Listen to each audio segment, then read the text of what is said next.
sera. Safu safu safu safu safu sera. Safu safu safu safu safu sera. Safu safu safu safu safu sera. Safu safu safu safu safu sera. Safu sera. Safu sera. Safu sera. Safu sera. Safu. Ayani oganu duve sirbara gada abone nama bonte. Baga ayyaana yaadannoo du'aa ka'uu Yesuus Kiristoosiin nagaan isin ga'e kaampaanii inshuraansii Awaash. Maqaa gaarii keenya eeggannee isiniinis kabajnee kunoo waggoottan 23 waliin turre. Boriif iftaaniifis gaachana isiniif taanee daandii dheeraa waliin deemuuf karoorfanneerra. Lubbuuf qabeenya keessaniif kaampaanii inshuraansii Awaash wabii yoo godhattan gamnoomtan. Yaaddoo keessan isin obbaafachiifnee bakka garaa keessanii geenya. Bakka Awaash jiru wabiin jira. Inshuraansii Awaash kan filattan abdii caalu ol keessan baga geessan. Ayyaana gaarii kaampaanii inshuraansii Awaash. Bakka Awaash jiru hundaa wabiin jira. Arsadee malkaa teetee. Akkam jirtu? Alaamanni sa'a namni keessan naguma sho baga nagaa taatan. Kun sagantaa safuu seeraati. OBN fi tajaajila beeksisaa fi bashannanaa Zirnaa Sholaaniitiin qophaa'ee yeroo hundumaa sa'aatii kana isinii dhiyaata. Seera safuu qaba. Safuunis seera qaba jennee qabxilee adda addaa of keessatti kan hammate sagantaa keenya qabannee dhiyaanneerra. Qopheessituu fi dhiyeessituun sagantaa kanaa ana Zirnaa Sholaanii doorsisi. Ogeessi kaameeraa Roobeeraa Girmaati. Yaada keessan qiqindeessee gara kootti kan dabarsu immoo Addunyaa Margaa. Daayiriktarri sagantaa kanaa Lataa Zarihuun. Waan wajjin turtaniif dursinee isin galateeffanna. Sagantaan keenyatti fufaa gara odeeffannootti ceena.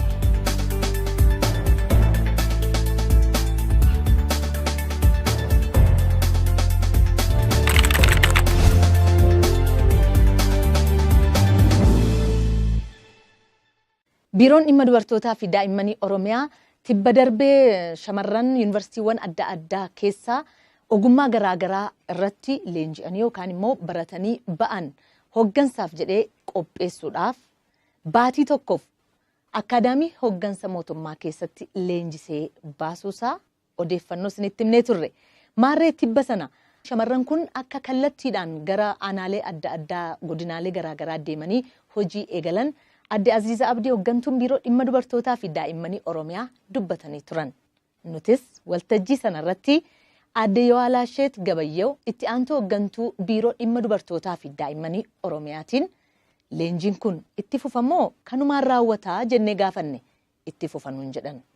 Kana malees gaaffii biraa gaafanne barattoota yuunivarsiitiiwwan adda addaa keessaa ba'an yookaan immoo shamarran yuunivarsiitiiwwan adda addaa keessaa ba'an kana qofaatu gara hoggansaatti deemuuf qophaa'a kanneen waajjiraalee biiroolee adda addaa keessa hojjetan muuxannoo waggaa dheeraa qaban dubartoonni kun gara hoggansaatti akka dhufaniif maaltu yaadame jenneen isaanis deebisaan yeroos nu deebisan kunooti. Gaaffii gaariidha kanatti nu kaaste jalqaba shamarreen kanaaf yuunivarsiitii keessa kan ba'aniif akka jalqabaatti gargaggeessummaatti akka dhufaniif hojii jalqabaatti kan jalqabne ittaansee hojiin itti fufinsaan hojjetamu immoo jira jechaadha. Keessaayyuu kanatti kaaste dubartoonni baay'ee sadarkaa ogummaa irratti bobbahanii kan jiran hojii irrattis kan jiran baay'eetu jira jechuudha. Hojiin keenya itti aanu ni lammaffaa yeroo gabaabaa keessattis dubartoonni filatamanii godinaa fi magaalota adda addaarraa sadarkaa naannoottis akkasuma ulaagaa bu'ee sanaan filatamanii dubartoonni naannoo 400 ta'an amaleen gaggeessummaa kana fudhachuudhaaf qophiirra kan jiran ta'uusaa kan maan kaasuun barbaada. Itti aansees immoo itti fufinsaan hojiin hojjetamu keessaayyuu hoggansa fayyaa keessatti dubartoota sadarkaa aanaatti illee atliist baay'inaan waajjira fayyaa hogganuu keessatti dubartoonni akka dhufuu danda'aniif tajaajila qulqullina qabu si'ataa ta'e uummata keenyaaf kennuu akka danda'aniif achiin illee ulaagaa wal fakkaatu bahee gaggeessummaatti fiduudhaaf calalliin kan raawwatamaa jiru ta'uusaa fi itti fufinsaan hojiin kun immoo kan hojjetamuu fi dubartoonni keenya baay'een gahoomanii gargaggeessummaatti akka dhufan rakkoo uummata keenya akka hiikan gochuudhaaf hojii baay'eetu hojjetamaa jira jechuudha. Waadaa isaanii eeganii tibba darbe bitootessa 26 bara 2010 dubartoota waajjiraalee fi biiroolee adda addaa keessa jiran 300 ol kan muuxannoo adda addaa qaban kan yeroo dheeraa jechuudha. Leenjisuun hoggansaaf qopheessaniiru. Maarree dubartii takka barsiisuun maatii hunda barsiisuu biyya barsiisuudha.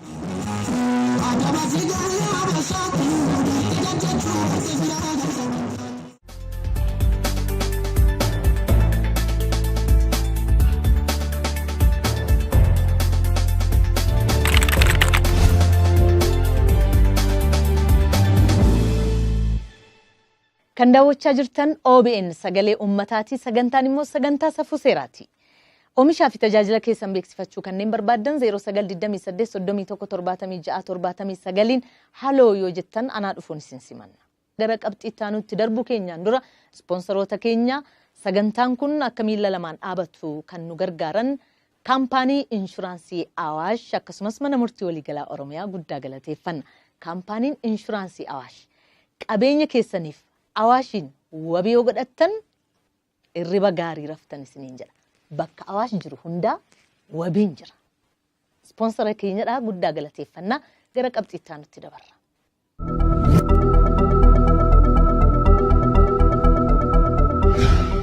Sagantaa safuu seeraa irratti qabxii maal gaafattu jedhu akka qabnu beektu maal gaafattu kan jedhu irratti qaamolee dhimmi ilaallatu gaafannee akka deebisnee isinii deebisnuuf jecha gaaffilee adda addaa gaafachaa jirtu karaa imeelii keenyaa fi lakkoofsa bilbila keenyaa. Baay'een keessan tibba darbe gaafattanii dhiyeessinee qaama dhimmi ilaallatu gaafannee isinii deebisna jennee turre. Haaluma kanaan Faaxumaa Kamaal Jimmaa Aggaarotii akkasumas Alamaayyoo godina Jimmaatii Mitikkuu Magarsaa Arsii Asallaatii. Tollaanii Wadaajoo godina Shawaa Kibba Lixaa aanaa Goorootii gaaffii wal fakkaatu gaafatanii kanneenis baay'een keessan jirtu Kabbee Raggaasaa akkasumas immoo Waariyoonis jirta. Kan isin gaafatanii yeroo da'umsaa dubartootaa irratti xiyyeeffachuudhaan labsiin gadi bu'eera baatii 4 akka ta'uu fi hamma onaa garuu aanaa keenya godina keenya hin geenye maaliif jettanii gaafatanii turtanii nutis immoo quba qabduu isinii dhuguma gadi hin buunee labsiin moo maaliif jalaa ture laata maaliif harkifate kan jedhu gara biiroo dhimma dubartootaa fi daa'immanii Oromiyaatti jalqabnee yoo gaafannee wayya jennee adda taarikee suphaa sadarkaa itti aantuu hoggantuu biirootti haadha adeemsa hojii dhimmoota koominikeeshinii mootummaa kunoo affeerree jirra geessanii miti gaaffii.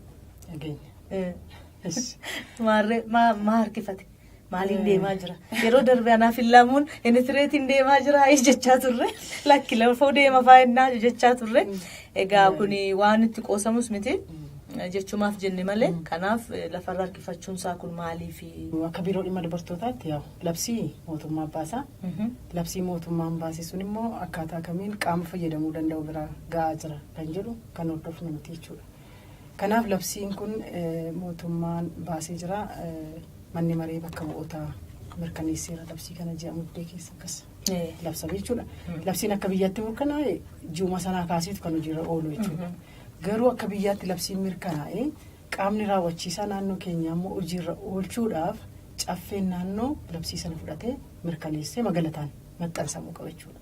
Amma kan akka qaamni sunis hojiirra oolchine harkisu maxxansuudha jechuudha. Magalataan mirkaneessuudha jechuudha naannoo fudhatee.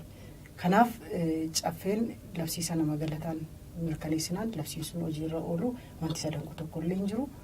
Kanaaf dhaggeeffattoonni keenyas dubartoonni keenyas yeroo sana kaasee namni fayyadamuu danda'u nama fayyadamaa jechuudha. Guyyaa mirkanaa'e sana kaasee. Labsichi garuu sin harka gaheera? Nurka gaheera labsii sana nuti caasaa keenya godinaatiinis geessaniitu. Garuu immoo caffee keenyatu eegamaa jira. Nuti amma labsii bakka bu'oonni uummataa mirkaneessan fudhannee caasaa keenyaaf gadi buusneera. Godinatti gadi buusneera. Magaalatti gadi buusneera jechuudha. Garuu caasaan sun labsii sana qabateetuyyuu raawwii sana hordofa malee labsii sana dhaqee raawwachiisu jechuudha. Biiroon dhimma dubartootaa qaama hordofuudha. Labsii sana kan raawwachiisu sadarkaa sadarkaan siivil sarvisiin mootummaa jira waan ta'eef isaatu labsii sana raawwachiisa. Inni immoo magaalota maxxansamuu sanarra dhaabatee labsii sana hojiirra waan oolchuuf qaamni gaafates labsii sanatti namni yeroo sana kaasee carraa sana fayyadamuu danda'u waluma fayyadama jechuudha. Isaasatti kan jiru nama fayyadama jechuudha wanti sadan kun jiru. Kanaaf obsaan nu eeggatanii caffeen magaalaticha mirkaneessee manni baasutti obsaan akka nu eeggatan kan goonu sadarkaa sadarkaan immoo siivil sarvisiis mootummaas caffeenis kanarratti yaada isaanii ifaan kaa'uu danda'u waan seeraan raawwatamuu qabu jechuu barbaadeeti. Galatoomaa adda taarikee sinii deebi'eera inni yaadna. Caffee taa'ichaa fi caffee taa'ittiin taa'anii kana mirkaneessanii magalataan akka naannoo Oromiyaatti yoo mirkaneessan hojiirra oolaa jechuudha. Isa kana yeroo xinnoo ishee eegaatii hojiirra akka ooluu danda'u isaan nutti himaniiru. Galatooma warri yaadaa fi gaaffii qabdan ammas karaa lakkoofsa bilbila keenyaa 0928317679 dhimma seeraa hundarratti waan barbaaddan gaafachuu dandeessu. Kun sagantaa safuu seeraati.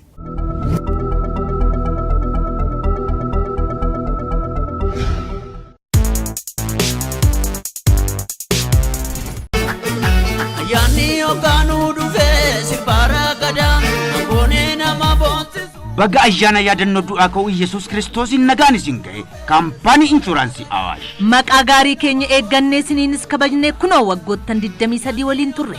Boriif iftaaniifis gaachana isiniif taanee daandii dheeraa waliin deemuuf karoorfanneerra. Lubbuuf qabeenya keessaniif kaampaanii inshuraansii Awaash wabii yoo godhattan gamnoomtan. Yaaddoo keessan isin obbaafachiifne bakka garaa keessanii geenya. Bakka Awaash jiru wabiin jira. Inshuraansii Awaash kan filattan abdii caalu ol keessan baga geessan.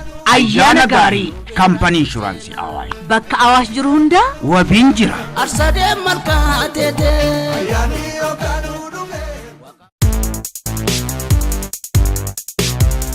Seerri safuu qaba safuunis seera qaba jennee sagantaa keenya jalqabne kunoo gaa qixxa lamaan irra geenyeerra yeroo garaagaraa kanneen dandeettii waa barreessuu qabdan anaa dhufuun isin simanna jennee isin affeerraa turreerra dargaggoonni hedduunis walaloo isaanii akkasumas barreeffama adda addaa asirratti dhiyeessaa turaniiru dhiyeessaas jiru har'aafis dargaggeessi walaloo nuu qopheesse jira walaloo kana kan nuu qopheesse Abboomaa Margaati walaleessa miti hin dhangalaasa akka bishaanii.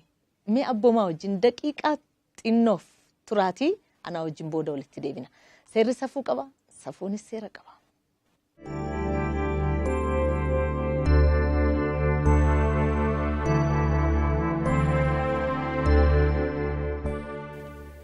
Safuu fi seera cabsuun murtii maanguddoo fayyuu utuun kabajiin hafuudha. Nagaa utuun gaafatii walaloo dubbisuun gaafa yaadu safuudha.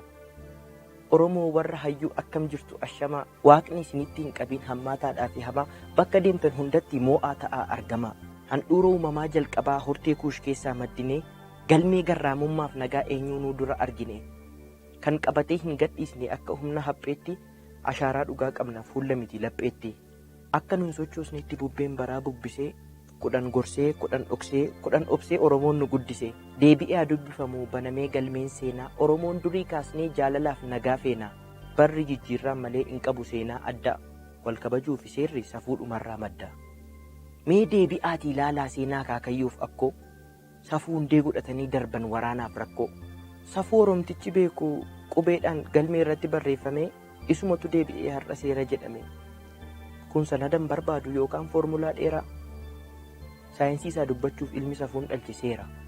Gaafa dhaloonni darbatee safuuf seera ofii gatu gaafas kan yakkiif hanni ba'uuf qaawwaa argatu. Maarree seerri safuudha kan ittiin bulu biyyi kan araarsee sirreessu dhufnaan lollii fi iyyi. Bar safuu yoo jedhamu kan itti haadholiin keenya hamminarra nagaa caalchisanii qajeelfama jireenyaa abbootiin nu dhaalchisanii isa dur nuuf raggaasisan yaa'iin jaarsoliif beera maqaa kan biraan qabu safuun mataan isaa seera.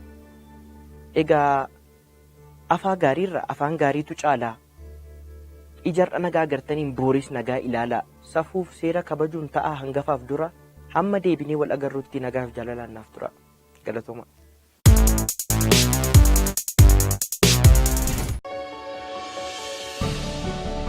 Haqni nama maraaf. Tajaajila haqaa haqa qabeessa ta'e argachuun mirga. Qaqqabummaa fi haqa qabeessummaan tajaajiluun ammoo dirqama. Kunoo dirqama keenya baachuuf teeknooloojii ammayyaan dabaallee isin tajaajiluuf qophoofneerra. Mana murtii waliigalaa Oromiyaa. Kun e-filing jedhama. Kana booda iyyannoofis ta'e oliyyannoof oliif gadi hin deemtan. Bakkuma jirtanitti faayila keessan banattu. Moobaayila keessan irraa ergaa gabaabaan gara 8636tti jettanii bakka duwwaa hambisuun lakkoofsa galmee keessanii galchitanii erguun mana keessan teessanii dhimma keessan hordoftu. Mana murtii waliigalaa Oromiyaa. Yeroo fi maallaqa keessan sirriitti qusattu akkuma saqaamaan deemtaniitti tajaajila haqaa sirriitti argattu. 888 bilisaan bilbilaa. Haqaaf haqaan kottaa. Mana murtii waliigalaa Oromiyaa. Abboomaa Margaa guddaa galateeffanna. Ispoonsara keenya mana murtii waliigalaa Oromiyaa guddaa galateeffanna. Kaampaanii inshuraansii Awaash si'aayina amanamtummaa teeknooloojii ammayyaan dabaalee kan hojii isaa hojjetu kaampaanii umurii dheeraa qabu. Kaampaanii inshuraansii keessan wabiin lubbuu fi qabeenya keessanii anaa isiniin jedheera. Maarree qabeenya keessaniif lubbuu keessaniif Awaashiin wabii yoo godhattan obbaafattan. Kanaaf kaampaanii inshuraansii Awaashin wabii godhadhaa bakka Awaash jiru hundaa wabiin jira jechuudhaan sagantaa kana ispoonsara sadarkaa lammaffaa yoo ta'u gammachuu guddaatti dhaga'ama.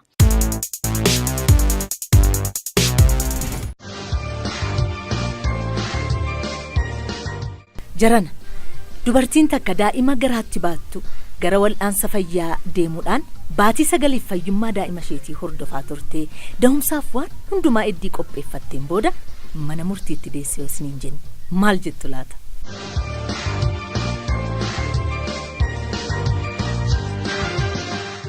Amma konkolaataa keessan jira akkuma argitan kana konkolaataan kun immoo kan mana murtii waliigalaa Oromiyaati. Maaliif konkolaataa keessatti argamtee akkanaan hin jenne kun akkuma argitan haati mucaa na bira jirti mucaanis jirti. Aha qophii fayyaa hojjettuutti kaatee akkanaan hin jenne lakki. Haadha mucaa kanaatu dhaddacha mana murtii waliigalaa Oromiyaa dhaddacha jibbaataa dhuftee achitti ciniinsuun qabnaan deessee amma gara biyya isheetti galuuf kaatee naanin daandii irratti qabee dubbisuudhaaf jedha. Aliyaa Bakar jedhamti godina Harargee Bahaa aanaa Harammayaati. Dhimma ishee hordofuu dhuftee asitti ciniinsuun qabnaan kan isheen deesse ishee wajjin turtii daqiiqaa muraasaa taasisna jechuudha. Adde Aliyaa. Akkasittiin Maggaabit guyyaa 10tiin ballama qaba. Bitootessa guyyaa 10? Akkasittiin qaba hoggaan ifin dhufee algaa bule.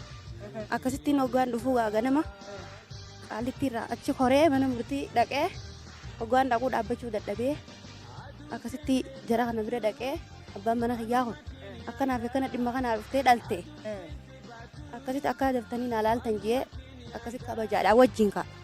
Na kabajanii mana yaalaa na geessanii uffata naa bitanii nyaata naa godhanii kabajaadhaan karaa mana kiyyaa na gaggeessuudhaaf deeman.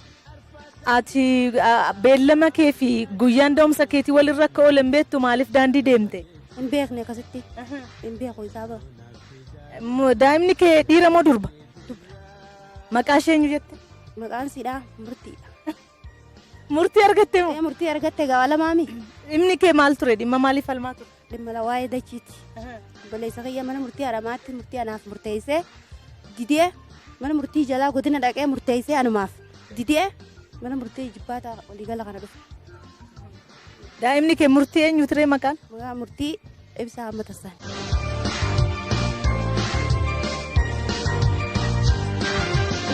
Yoo. Bakka gammadde. Bakka nu gammachiise walumaanuu. Daa'imni kun mana murtiitti hin dhalatteettee yaaddeetta? Iyyaan na guutura. Irruma keetiin harkee. Maaf iddoo dhufteeti? Ani yeroodhaaf gizeen sila haadha dhiisuu fedhee waan yoggaa lama jala deemee lafee ijaan harku malee jettee anas ciqas kan murtii kan hin jeen dhaqeetumaan laala jettee kan yeroo sila itti geessee jirtu waliin konkolaataa horree osoo ijaa jirru egaa Addis Ababaa seene dhaltii akkasitti qabattee mana murtiitti dhaltee akkasitti murtiin sanillee godhamtee fi yeroo kana ga'a amma murtiin Finfinnee sana keessa bakka tana hagama geessanii bakka san geessanii waan hin beekneef na rakkise hedduu akkasitti haa galatoomanii mana murtii laalanii buusii adda addaa illee darbanii fi karaa mana haalaa geessanii haadhaa fi walumaanuu akkasitti tajaajila addaa godhaafii jiranii jechuudha. Daa'ima meeqaffaadha? Daa'ima amma sadaffaa afuraffaadha. Saniifuu dhumaa gammachuu addaatiin harkee jechuudha. Mee maaluma sitti dhagahame gaa? Gammachuu guddoo natti dhagahame. Gammadde? Gammachuu guddoo isaa ba'aala namni bakka cufa jiraa gammachuun hedduu natti dhagahame.